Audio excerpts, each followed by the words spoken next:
People.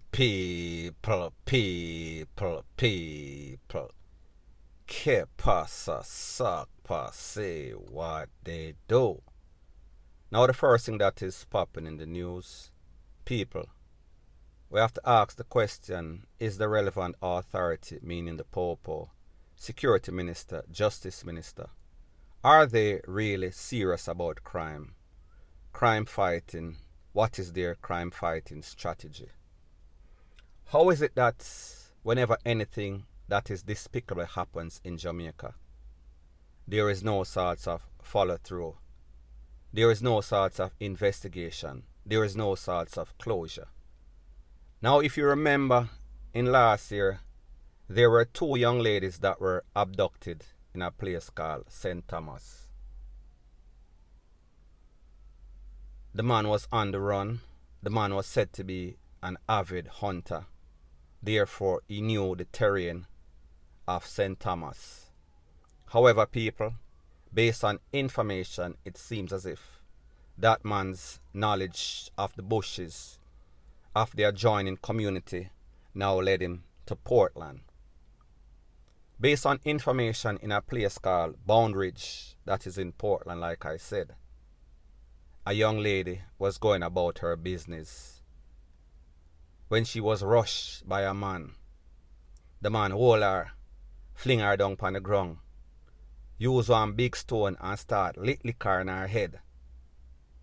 The man told her to shut up when she was crying for help. Him tell her, stop crying for help. Shut your mouth. He then, after lick up the lady in her head very badly, almost take her out, fling her over one edge, one bridge, further injuring this lady. Now it is said that residents were passing and saw the lady. Everything licking, the whole her head, all sorts of red all over her face. Looked like she was on DEATH bed. Them rush her go to the place of recovery. She is in very bad condition. However, she was conscious enough to talk. When she was interviewed by the Popo, she gave her account of exactly what transpired. When she was asked what the man looked like, to the shock of everybody, it is said that the man fits the description of that man that is responsible for the abduction of those 2 girls in St. Thomas in the last year. Now, people, this is a very quiet neighborhood. This is a neighborhood in which people go to their bed, leave them door open. Everybody knows everybody. No sorts of violence because, people, truth be told, Portland is one of my favorite parishes. Not even one of, my favorite. I have been there. You've seen countless videos of me driving through Portland. It is a calm, tranquil place. Not saying that there's no sorts of violence. However, they are isolated incidents. This place, Boundridge, it is one of those tranquil places. However, people, based on the information, it is said that the residents, they are now in panic mode. Everything freeze up, everything change. As nightfall, everybody gone in. Everybody afraid, wondering if they are going to be next. Because, people, like me say, this is no ordinary criminal. This is no ordinary incident. This one was as bad, well, not as bad because she could have lost her life.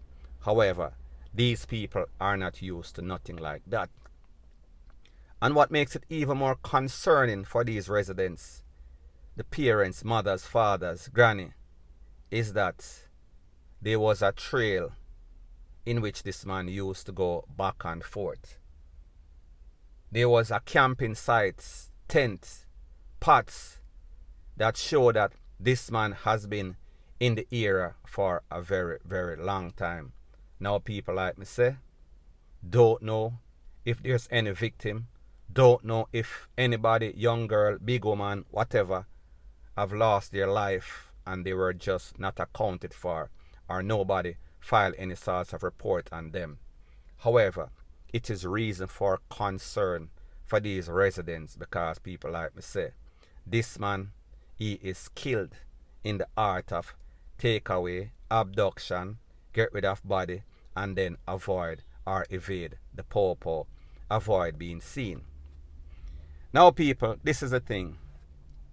Last year when the incident happened, the first one, the second one, we see the top brass, the big man them in the JCF, everybody show up, the commissioner of popo, minister this, minister that, minister Harsted and Cowfat, everybody and their mama daddy. And they vowed that, listen, we are not going to stop. We are going to be relentless. We are going to catch this man, and justice will be swift, will be served. However, people, we have come to realize that with the JCF, it is a whole bunch of hype talk. It is a whole bunch of, we are going to do this, do that.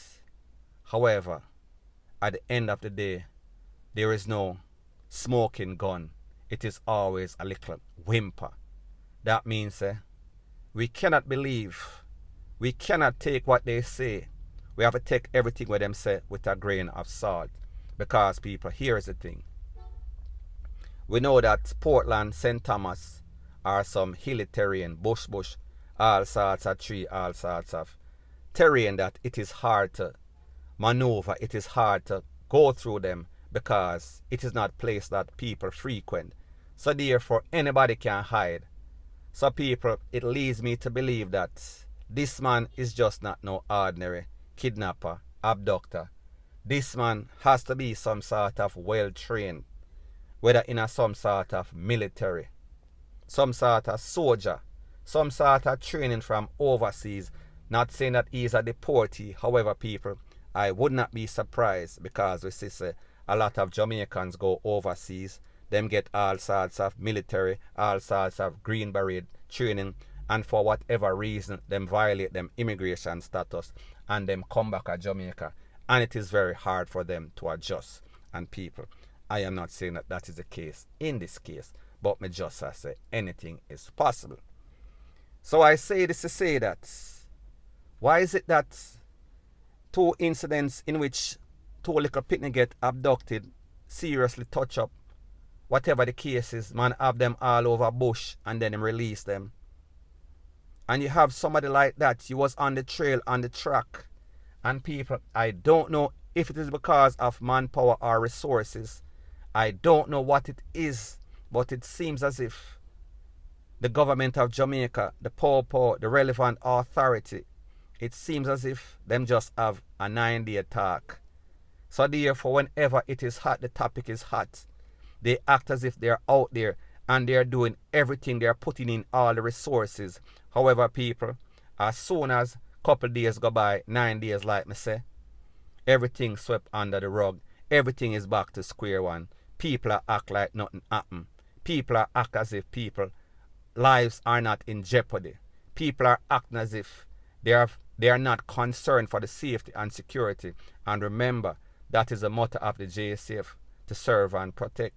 So therefore, how is it that a man as serious as that, a man that have the reputation, a man that has showed you that he has a skill to take with people and take with himself, how is it that with all the videos, all the videos that are out that say them catch him, and then everybody was elated, everybody was excited, and then only to find out that the wrong person get taken away? So people lose them life. Innocent people got taken out because of this man, and this man is still allowed to be roaming Jamaica. And people, I am not saying that the JCF is deliberately making this man roam. However, if they are the relevant authority that is supposed to do the search, comb the area and make sure so them flush him out, and they are not doing that, people, whatever happens, they are partially, indirectly responsible for people losing their life, people getting hurt, people getting maimed, point blank and period. So anyways, people, that is my views on the whole thing as it pertains to that.